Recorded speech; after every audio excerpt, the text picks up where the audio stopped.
السلام عليكم ورحمة الله وبركاته.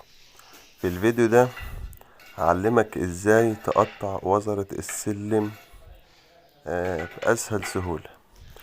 انت هتاخد علام لأول واحدة بقى لأول درجة، تمام. وهتخلي معاك أربع غلايق. خليك 4 أو 3 عشان الاسطوانة تجيب معاك، وهتقطعهم مرة واحدة. أقل حاجة 4. ليه؟ علشان الاسطوانة تجيب معاك لحد الآخر. هنا أنا قطعت 3 علشان يعني مش مستاهلة الرابعة.